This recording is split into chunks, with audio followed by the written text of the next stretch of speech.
Previously, it was 100% coming to after 3 years in your district. Now, 5% admin fee is there. So still we are getting out of $100, $78, $47.5 as DDF and 80% match, it becomes $78.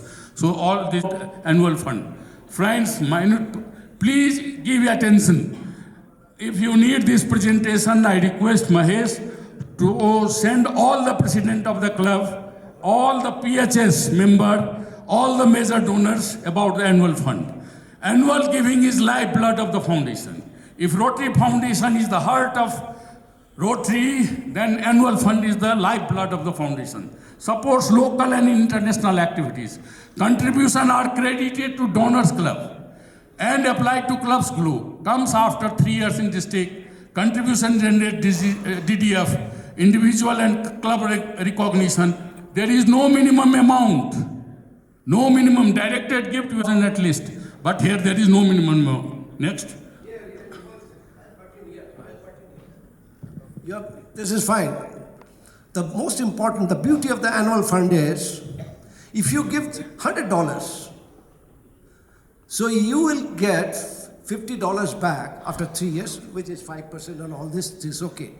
So the 50% will come to your district, again, to multiply 0.8 times, which means 80% you can multiply on this fund.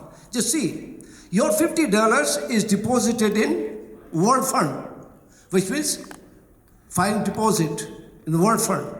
And that World Fund again funding other projects in the, the global grant projects and other projects around the world. So your $100 is serving here $50 and 80% of it here locally, and that $50 which is again matched with others and serving internationally. That is the internationality of our organization, and you are a part of that international society or organization. That is, you feel, I've not done for myself, I've done for others also. My $50 will go to the world community, and my $50 will come to my community, which will further be multiplied 80%, which 0.8 times. This is one of the best giving I can tell you, my dear friends. This is selfless giving. And if you are a part of the worldwide organization, if you take the pride of to be a part of the worldwide organization, so annual fund giving is a must for you. And then only you will see the magic of Rotary. Thank you, sir. Thank you. See, here also I would like to share with you, sir, more than 50 clubs in our district already deposited and in process of deposit. Every Rotarian every year, and $100 per member, per capita is also they are giving. So this year it would be totally different from every year. Thanks to all Rotarians. Next. What impact you sabai hamilai tha cha? Next. How do we contribute and get individual recognition? Yo pani hamilai tha cha. Yo PHS banda $1,000 every year dinu parcha. Every year. Mind it. Hamilai ke cha ekchoti $1,000 दिन्छौं, त्यसपछि दिन छाड्छौं. तर त्यो होइन. Every year हामी place गरेको हुन्छौं $1,000 PHS को लागि. PHF को लागि हामी $1,000 छ. तर हामी point बाट पनि गर्छौं. हाम्रो डिस्ट्रिक्टमा यसपालि गभर्नर साहब $300 मा पनि गर्नु भएको छ. मेजर डोनर मा के छ, buy one get one free. Major donor पछि buy one get one free. If someone is becoming major donor, his or her spouse automatically is the major donor. So all these are there. Benefactor अहिले के छ भने $1,000. अहिले हाम्रो Sanjay sir, हाम्रो past district governor साहब benefactor हुनु भएको छ. This year he is reaching at 3rd level. Give him a big clap. Big clap. So this is all, and a bequest society doesn't apply in our country. Next, Mahesh. Our AKS, the first AKS, Dr. Roop Jyoti, because of his generous contribution, he has been invited to attend RI Institute to be held in Bangalore, and he's going there, and he's the one who is there to share about joy of giving, and he is being honored there. Very shortly, he is at chair circle. Very shortly, he is going to be at foundation circle. So we have got till date five AKS. 2 are already chair circle. 3rd is going this year only. And among these 5, 2 will go to foundation circle within 3 years. So that is there. Next. Yeah, one. Press AKS is 1.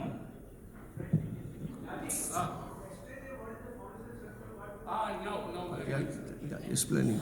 But he said there's only one AKS, Basu. See, this year Shashi Pandey has already contributed 2,45,000. Another 200,000 he is contributed. So altogether he is contributing this year 4,95,000, sir. So if AKS is going to chair circle, it's this year achievement, sir. This is not the point. I am talking more AKS member. He is going to a different level, more AKS member. Why not Basu? Basu, please come here. Yeah. Basu, come. Yeah, let me take the control of this. Yeah. No. Let me understand. Basu, how much you have contributed so far? About 140,000. 1,43,000 he has contributed. Give a big hand, please. What a generous philanthropist he is. Now 1,43,000. He can reach the AKS level only 7,000 only. 1,50,000 he can meditate for AKS. Why not you will become a AKS? 1 second. Why not?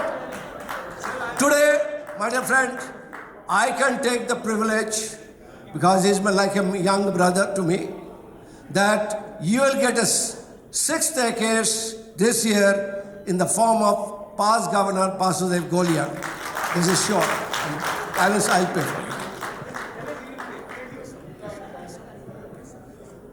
Keshav. Where's Keshav?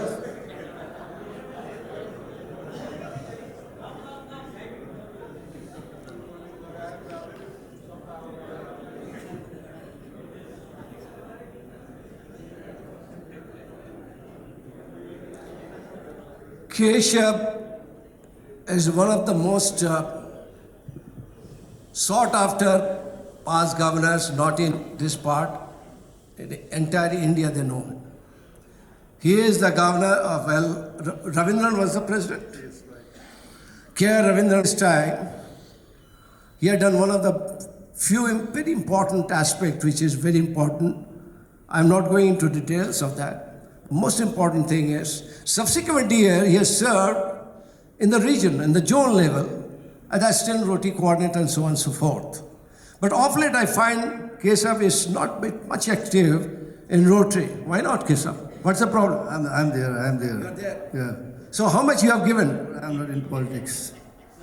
You should not be in politics, definitely not. How much you have paid so far?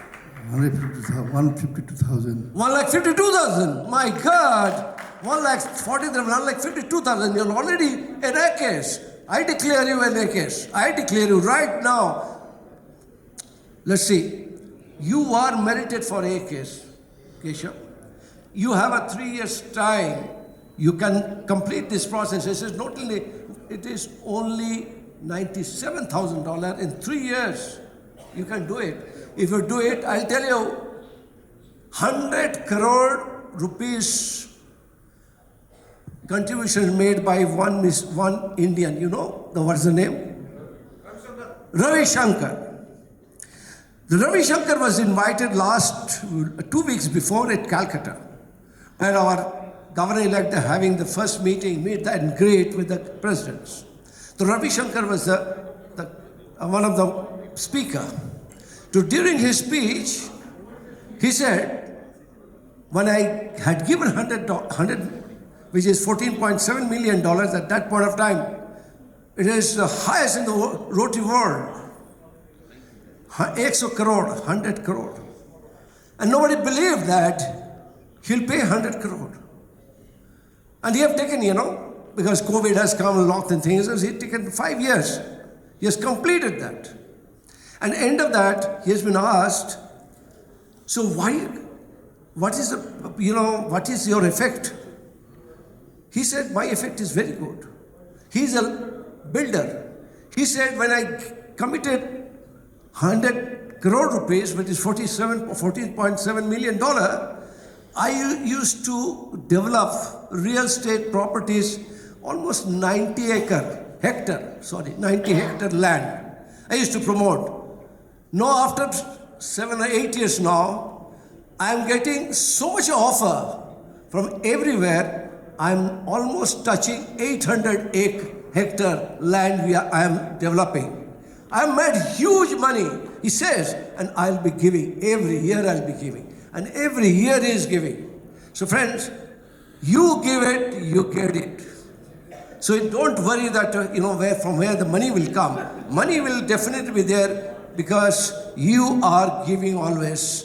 And the Chinese proverb that says, when you take a flower of a rose flower, there'll be some thorns will be there, but that will also give a greater fragrance to the people around you.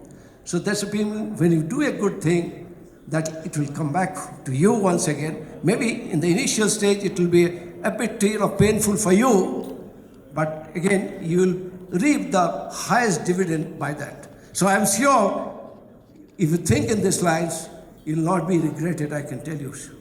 Keshav, think in this. Say, I'll definitely take it seriously. What I can say now is the money is in my pocket. I'm waiting that day when to contribute. I'm waiting that day. Yes, he said, money is in my pocket. I'll see which day I'll contribute. I made your statement correct? Right? So he will say, money is in my pocket. I'll see which is the best time I should give it. And I'm sure he will definitely look into this. Thank you, dear. Thank you, dear. Santosh, Rijal. Santosh, where is Santosh? Please come. Oh, he has already a case. Santosh is a case. Why you are calling him? When? Santosh, he has become a case, no?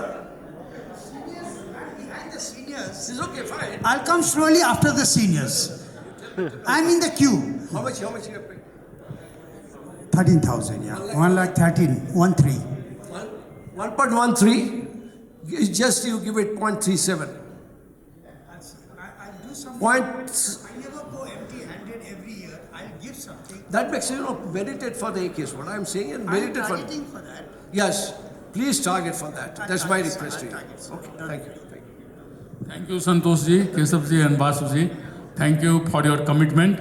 Friends, yes हलमा हेर्नुस् 154 भन्दा बढी club छ हाम्रो डिस्ट्रिक्टमा र पुल endowment फन्डमा एउटा named endowment fund हामी सबैलाई थाहा छ पुल इन्डोमेन्ट भर्खरै 3-4 वर्ष भयो स्टार्ट भएको त्यसमा मात्रै अहिलेसम्म हाम्रो डिस्ट्रिक्टमा 2टा क्लबको छ पुल इन्डोमेन्ट एउटा आरसी पोखरा त्यो 19-20 मा भएको लास्ट इयर चाहिँ आरसी राजधानीले गरे किनभने सबै हामी गरौँ at least each and every club we should have endowment fund.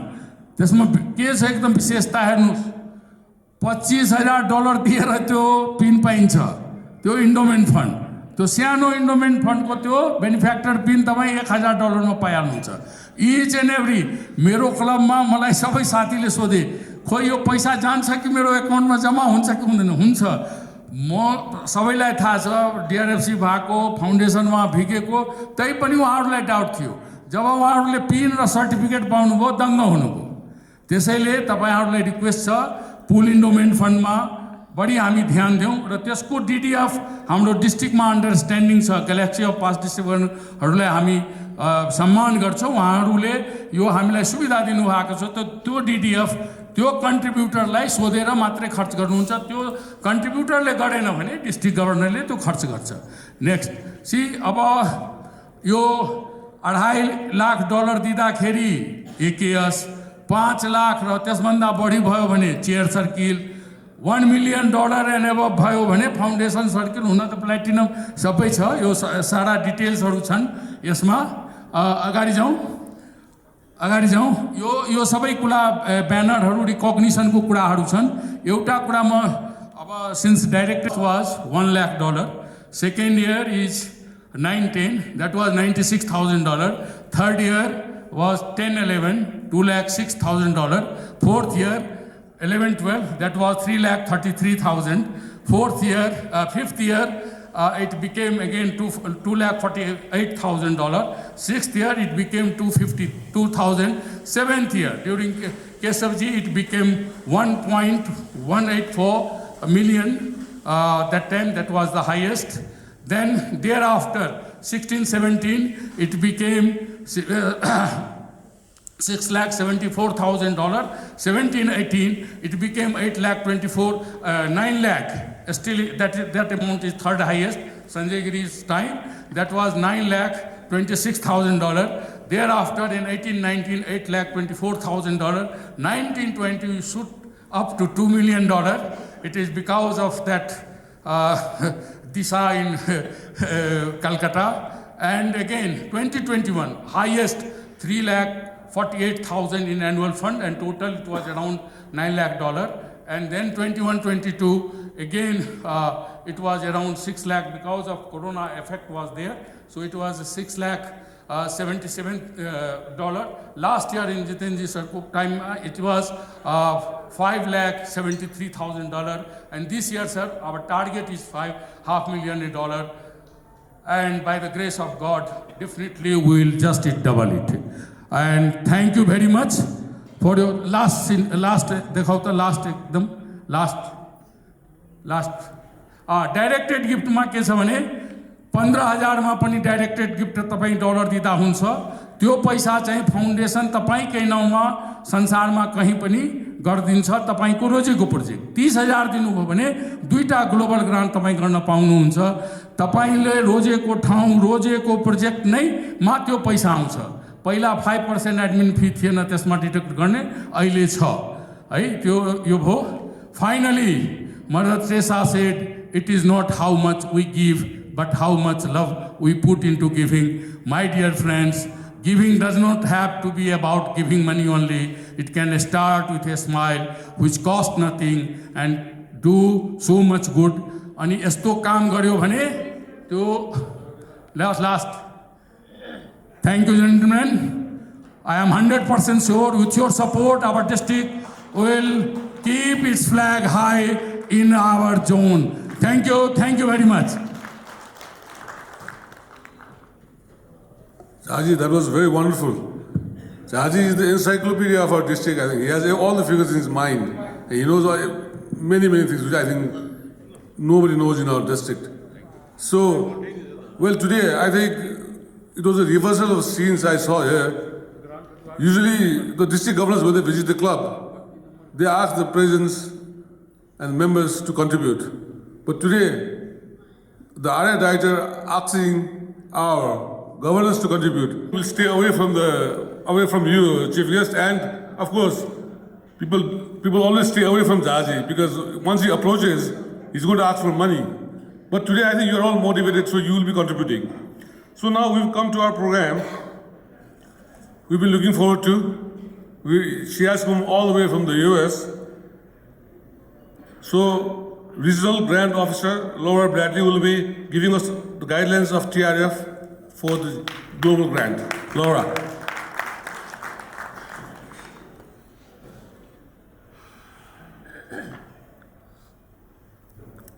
Thank you. I really wish Jaji had gone last because I am not nearly that exciting. But before I get started, I did want to do one thing. Can everyone please smile while we take a selfie? Okay, are you ready? Everybody smiling? Yes? Okay, thank you. You all have pictures of me, and now I have a picture of all of you. So, I want to start by thanking your district leadership and all of you for taking the time to be here, for allowing me to take some of your time. I'm going to talk about global grants, which is not about fundraising. So I am Laura Bradley. I feel like that's well known. I'm the Regional Grants Officer for District 3292. I review every application every report, if you send a question to the support center, they forward it to me if it's about grants. So if you have a question about grants, you will get a reply from me, and only me. I'm the only grants officer that your district has, and I've worked with you for almost consistently since I started at Rotary in 2010. You all keep me very busy. I also work with some districts in India, but Nepal is about a little more than 50% of my total workload. So, taking a chance, please, can you raise your hand if you've applied for a global grant in the past? Raise your hand. I know there are a lot of you out there. Okay, can you keep your hand up if your grant was not approved?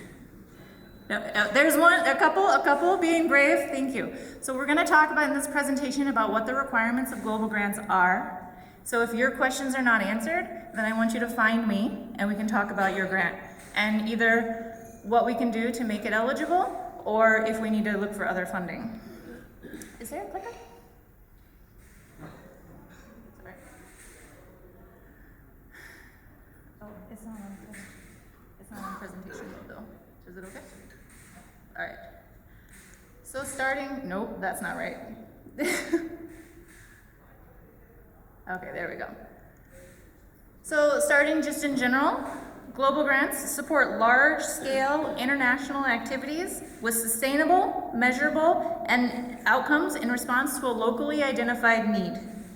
Through global grants, we support humanitarian projects, scholarships, and vocational training teams.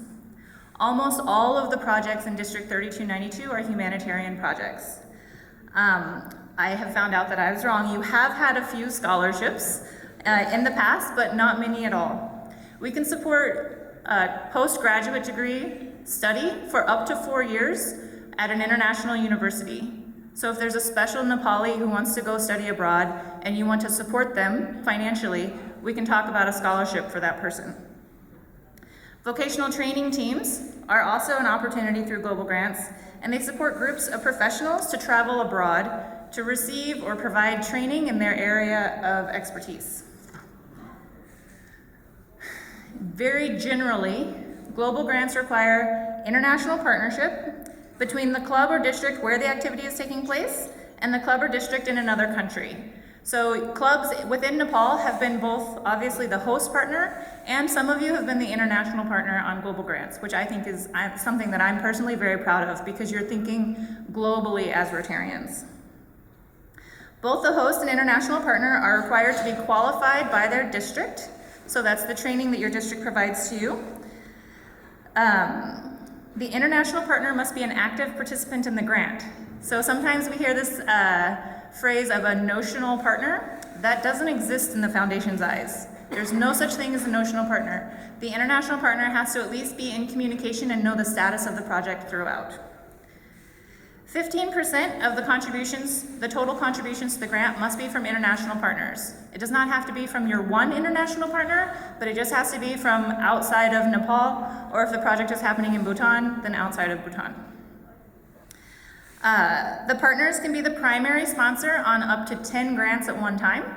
We limit it to 10 because a global grant is a lot of work, and we know that Rotary is a volunteer organization. So we feel if you're doing more than 10 grants, you're doing too much. So we want you to really focus on the grants you have open.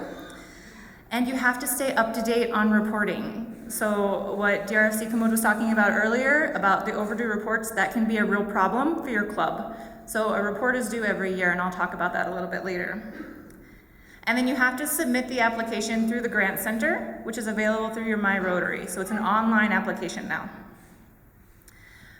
Global grants have a minimum budget of $30,000 and a maximum World Fund award of $400,000. So these projects can get quite large. They're funded through a combination of World Fund, district designated funds, cash, directed gifts, endowments can all be used to fund global grants. And the foundation matches World Fund at 80% now. The main criteria for success are that the project be planned based on an inclusive community assessment, that it have sustainable outcomes, and it impact the area focused goals. These are the 3 points that are most often the reason a grant is not approved. So we'll take a closer look at those. I forgot this one. Yes. Okay. So all global grants are required to have a community assessment. This is the first thing a club or a district should do to start developing a project. The assessment can be done by the Rotarians. You can use your district grant funds to pay a professional to do it. But it has to explore the community's strengths, weaknesses, needs, assets, and their priorities. Understanding and analyzing these factors is essential to planning an effective project. The community assessment is also the time to collect the data on the community before the project so we can measure the change that we've created. By listening to and involving the community and specific beneficiaries you want to work with, you can identify the most relevant opportunities for projects and maximize your ability to make a meaningful impact. My colleague, who's also the manager of the Programs of Scale program, likes to say, love the problem, not your solution. So how do we love a problem? We learn everything we can about it. What's causing it? When did it start? Where is it happening? Who's involved? What behaviors are supporting or undermining it? And why do people in the community think that it's happening?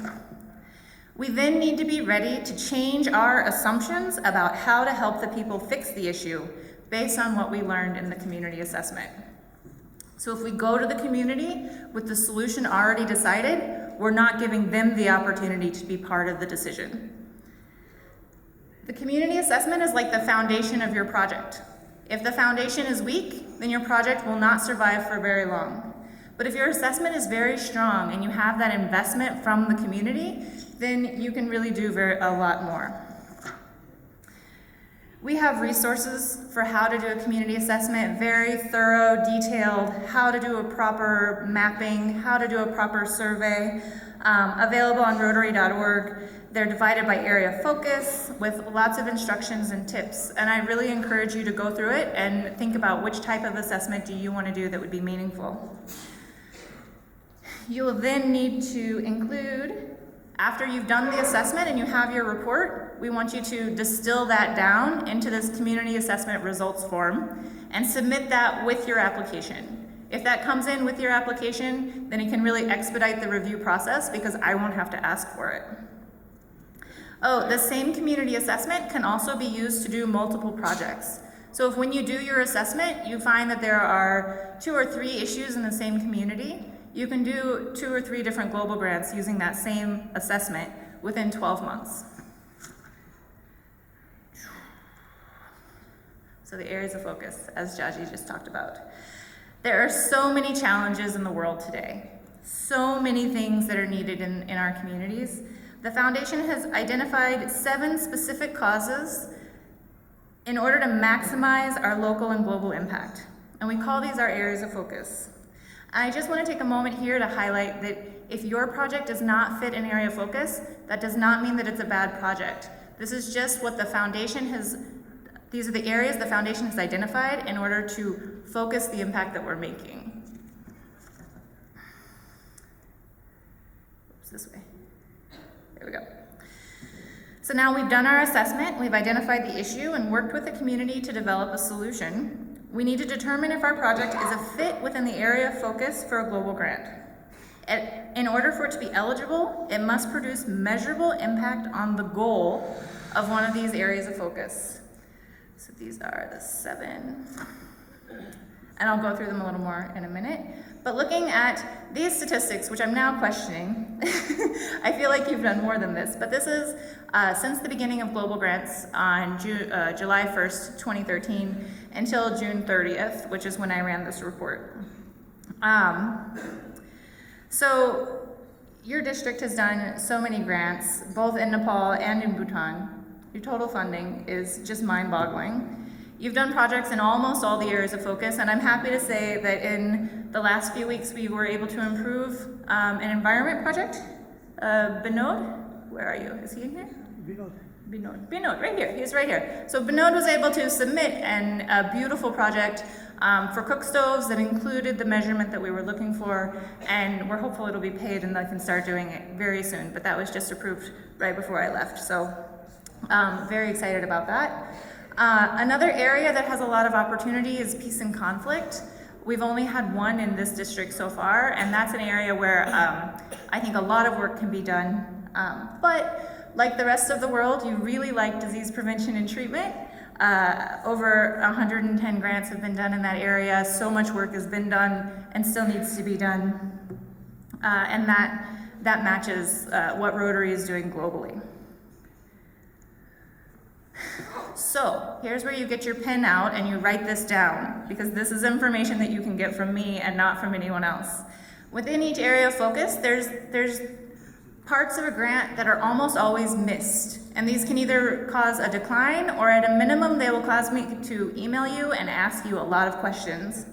So in peace and conflict prevention, it's a lack of detailed community assessment. Within this area of focus, we really want to see that you know who are the players in the field, who's involved in the conflict, what governments are involved, what non-governmental organizations are involved.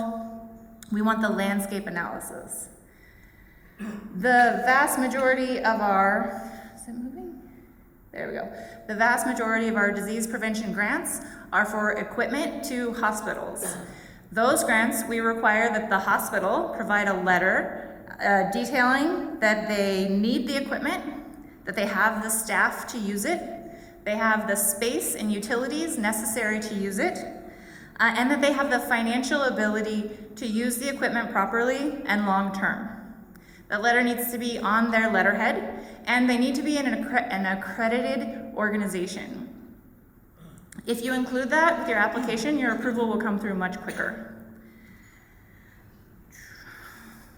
Water, sanitation, and hygiene, also a very important area of focus in Nepal. Within this area of focus, we require sanitation and hygiene training. So the people who are going to benefit from the well, you need to provide them with sanitation and hygiene training. We also require system sustainability. So system sustainability is an operation and maintenance plan and a financial sustainability plan for the maintenance, repair, and replacement for at least 10 years. We did a survey of global grant wash projects a couple of years ago, and we found that the 5-year failure rate was over 70%. So these wells are breaking and there's no fund to repair them. The reverse osmosis plants, filters have been used up and there are no funds to replace the filters. The bathrooms have not been maintained properly because whoever they were given to did not have the proper training or the proper funds to be able to maintain them. So in an effort to try to increase the sustainability of our projects and to increase the impact of the money that you've so generously given to the foundation and have used in a global grant, we make these requirements in order to try to make sure that the impact goes on and on. So maternal and child health, we require training on for new mothers on maternal and infant health. This could be on dietary needs, this could be on infant welfare. Many times this training is provided by the hospital that you're working with, but we need documentation of that training to be included in your application. It is acceptable in this area of focus. Training that the hospital is already providing is an acceptable, can be included in your application. So then we have basic education and literacy, which is a popular area of focus, but probably has our highest decline rate. Within basic education and literacy, we ask that you train teachers to be better teachers. Has anyone in this room ever been a teacher? Anyone? Are we all still awake? Teachers? Yes, okay. So I was a teacher. I worked internationally for a couple of years. I worked in the US for a year as a teacher. My mother is a retired teacher. My mother-in-law is a retired teacher. And I have never met a teacher who was satisfied with the amount that they knew. I've never met a teacher who said, I'm done now, I don't need to learn anything else. So training teachers to be better teachers. Do they want to be better able to teach math? Do they know that there are more engaging methodologies that they could be using with their students? Do they notice that the girls in their classroom are not participating and they worry that they're not learning. These are all areas that your global grant can support, even if there's no budget needed for it. Even if you can provide the training for free, you still need to include it in your global grant project. The training needs to be informed by the community assessment. This is also something that's often missed in these global grants. If your community assessment tells me that no training is needed, number one, I know it's not a good community assessment. And number two, that means that whatever training you've planned is just what you think that they need. It's not what they see that they need. And it needs to be what they see that they need, or else they'll fall asleep during the training, or they won't come, or they'll come and then they'll complain that it was a waste of their time.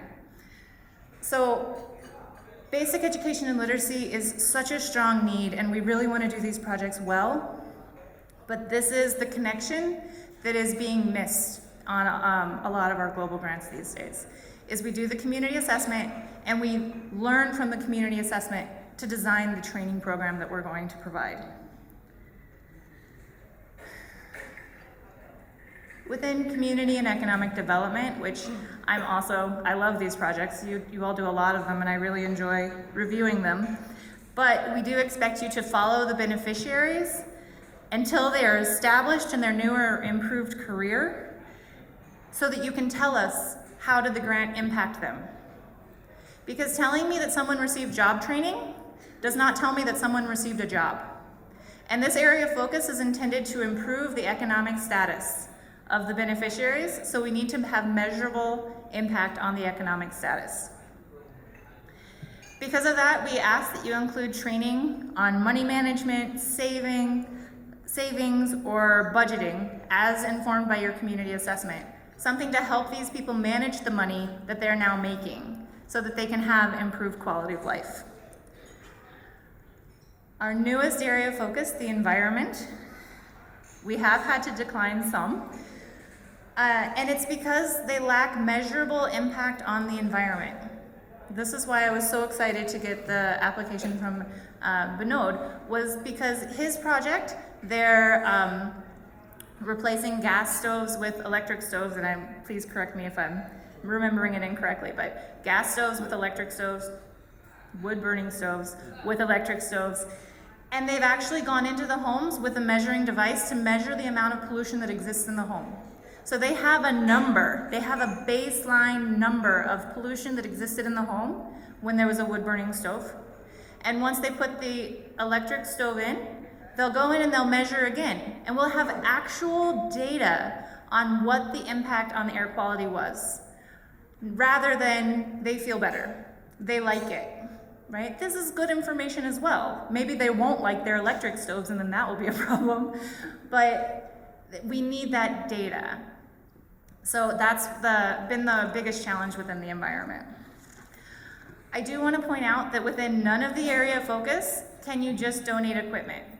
Everything requires that you have some impact on the people involved. You can't just donate equipment and then walk away. Not within this program. Can be a very nice district grant program, but it is not a global grant. So all of this information and so much more is available in the area focus guidelines.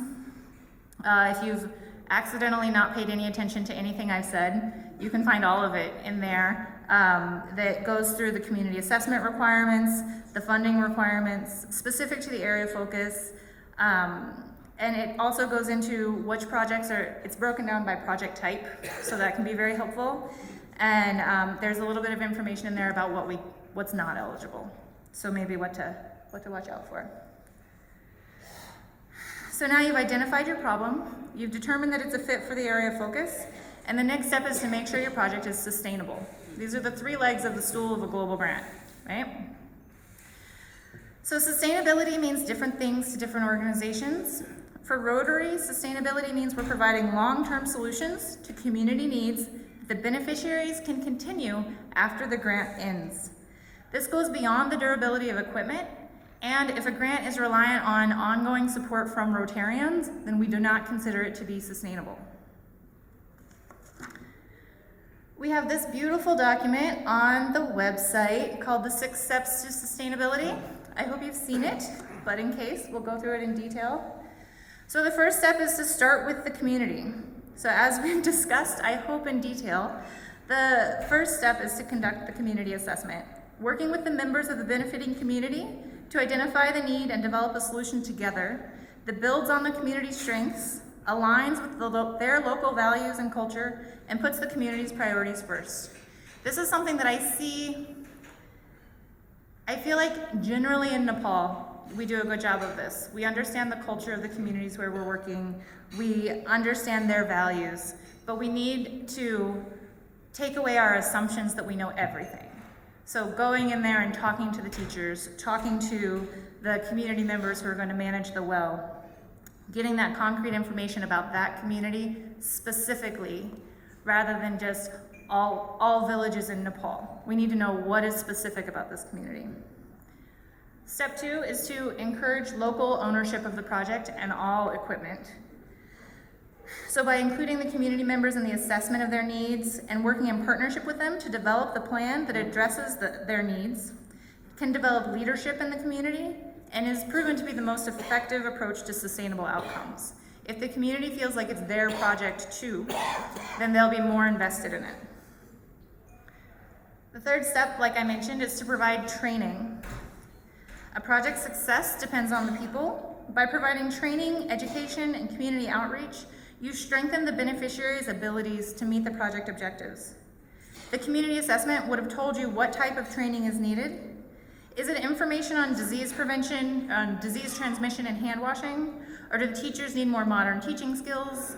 These are all opportunities that can be funded through a global grant.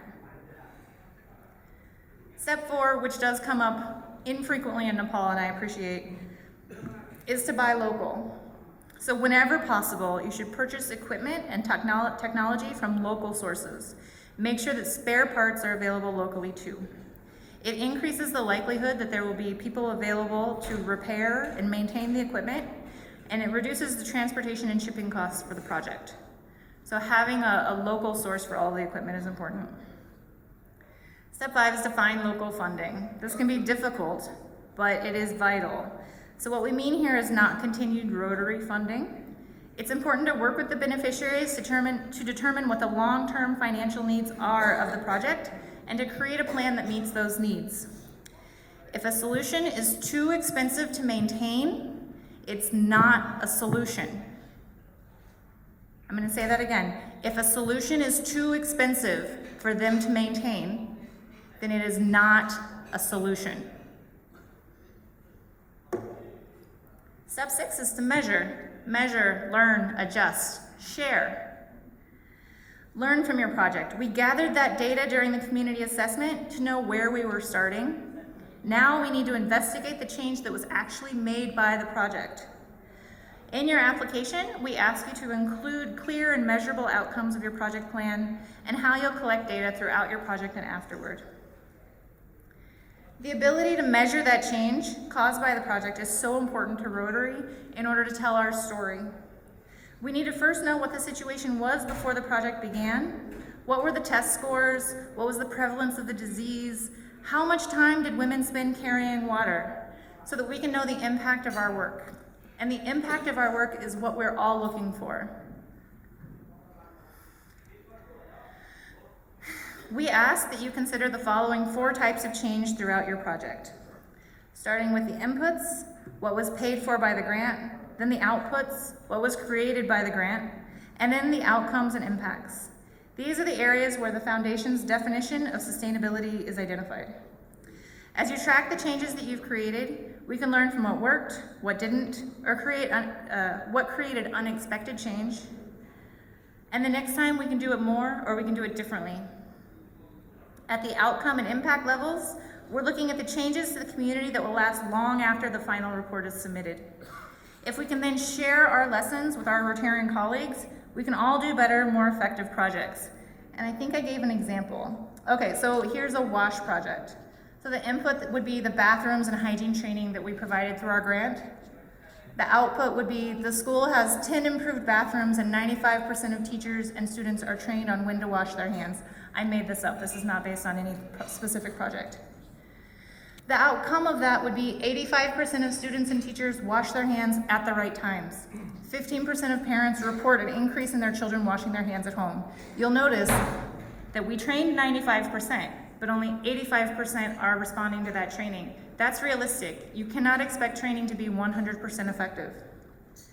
The impact would be the incidence of illness related to fecal contamination would decrease and the attendance at the school improves.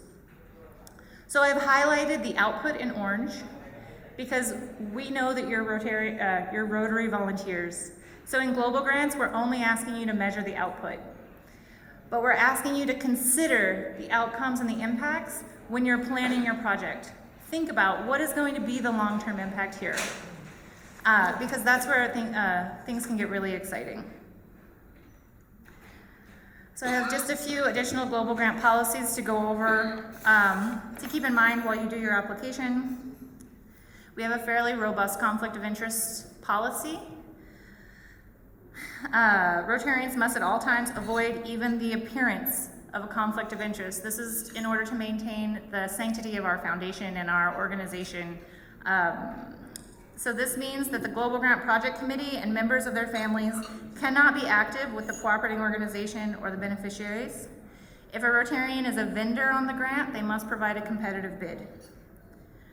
Rotarians also cannot be the beneficiaries of a grant, so Rotarians and their families cannot be scholarship recipients. Rotarians may not receive training through a vocational training team grant, but you may provide it. Rotarians cannot benefit from a global grant directly. There are four categories within global grants that have a limited budget. So you can see there, you can spend up to 10% on project management, up to 10% on monitoring and evaluation, which is a requirement, and up to 10% on contingencies. And then you can have up to $1,000 on project signage. So these are all things to consider when you're drafting your application, because if you have a problem in your budget, then I'll likely have to return it to draft, and you'll have to resubmit the application in order to correct your budget. And on that note, I do want to say that you can always request a pre-review from me. Once you enter your name in the grant center, that generates a grant number, and you can email me and ask me to look at that grant number, and I can see everything that you've put in there. So don't type anything secret, because I can see it. But if you email me and ask me to look at your draft application, I'll be happy to do that. And I can help highlight, because there are so many administrative details to know in global grants that I know like the back of my hand. So if you would like me to look at your application, I'm happy to do so. So really quickly, the grant process, just in case you've not gone through it before, is your application is submitted. And now, after your application is submitted, you are asked to immediately enter your project bank account information. I will then review your application, and when needed, I'll ask for clarification via email. Over 90% of applications need clarification. I get so excited when I can approve an application and no additional clarification is needed, but we'll handle that mostly, hopefully, via email. Once we've got all the clarification we need, the applicants receive the formal decision letter. Ideally, it will be an approval, and then the grant will go through the payment process. That means that cash contributions are accounted for, the bank account number is confirmed. Once that's completed, your grant is paid, and your payment date is an important date to remember because that's also your report due date. So your grant is paid. Your grant is paid at the exchange rate of the day that it is paid. Okay. So Nepal has a fixed rate with the foundation, so we have a different rate every month, but your grant will be paid at the rate of that month. And then you carry out your project. Your report will be due within 12 months of the payment date, so keep track of that. You'll submit your report to me, and as soon as I have time, I will review it and either ask for clarification via email or I'll accept it. The report accepted date then becomes next year's report due date. So it's important to keep track of these days so that your grant can remain compliant. And then you complete your project. Your final report is submitted, reviewed, accepted. Your grant file is closed. You keep the paperwork for at least 5 years because the foundation can audit global grants for up to 5 years. We ask that you plan ahead for the end of the year. That's the end of the Rotary year. We have an amazing influx of applications, usually start sometime in early June. And that can slow down the process. So if you want your application to be approved in a timely manner, please submit it in April at the latest. We ask that you not submit cash contributions before your application is approved. Submitting cash is not a guarantee for approval, and we cannot return the funds. And then also I want to highlight the financing in the grant cannot be changed after approval. So please double check that the DDF amounts, the cash contributions are all what you want them to be before you submit the grant. So while you're reporting, just really quickly, some questions that have come up recently. When you're submitting your report, be sure to include all project, bank account, bank statements. This is almost always the reason reports are incomplete. That would be the bank statement that shows that the project account received the money from the foundation and all subsequent bank statements. And I'm happy to receive those with every report, please. You'll report in Nepali rupees if you were paid in Nepali rupees, so that makes it easy. If you submit multiple reports, so you submit a progress report and I accept it, the expenditures that you reported in that progress report are not editable. You told us that you spent that money, you sent the bank statement showing that you spent that money, you cannot now go back and say we did not spend that money. That's locked in, that's historical record, we cannot change that. If you need to use an exchange rate, then you'll use the exchange rate from the time of payment. So if we paid at 132, even if now the exchange rate is down to 127, you will use that 132 throughout your project.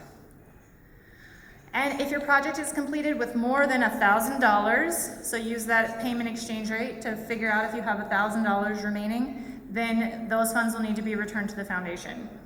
We can also, though, if you do have funds remaining, we can talk about doing what's called a scope change, where if the beneficiary has additional needs, you can send me an email and ask if those needs can be provided for with the remaining funds, and usually that's a possibility.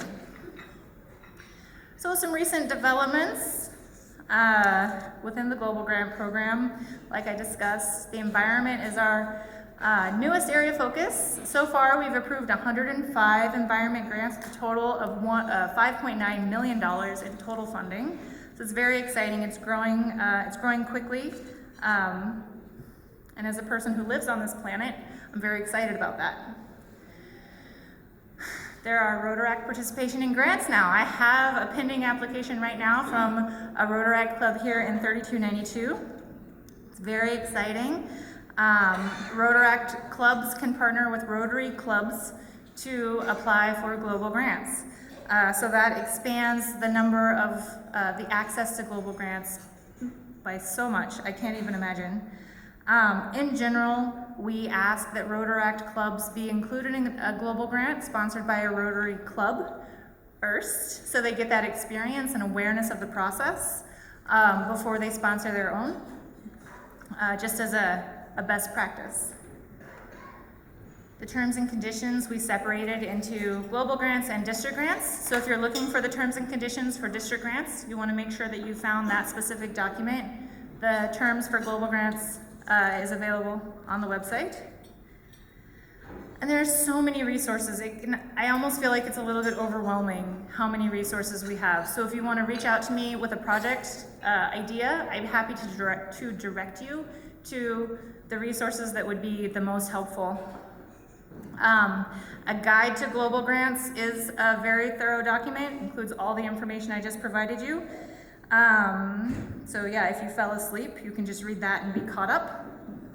Our website and the Learning Center has so many different programs and documents to help you in carrying out your project. The Community Assessment Toolkit is an old document, but I was involved in developing that document. So I don't know if you can tell, but the community assessment, it's not only a requirement for global grants, but it is something that I personally value so much in this program because it really tells us how much does the community want this, and how much do the Rotarians want this? Because both are important, but if the community doesn't want it, then it's going to stop as soon as the Rotarians leave. But I do just want to close by saying that I'm so proud of the work that Rotarians in Nepal are doing, Rotarians in District 3292, including Bhutan, are doing. The opportunity to work with all of you for my career has been just such a gift. All of you, the projects that you do, being able to see them in person on this trip is just, it's amazing. And it's something that I really needed after 13 years at Rotary. Coming here and seeing it in person, it has just been so exciting. So, thank you. Thank you. But it's really the work that you're doing that allows me to do the little bit that I do. So what you're doing is so important, and I really want to support you in it.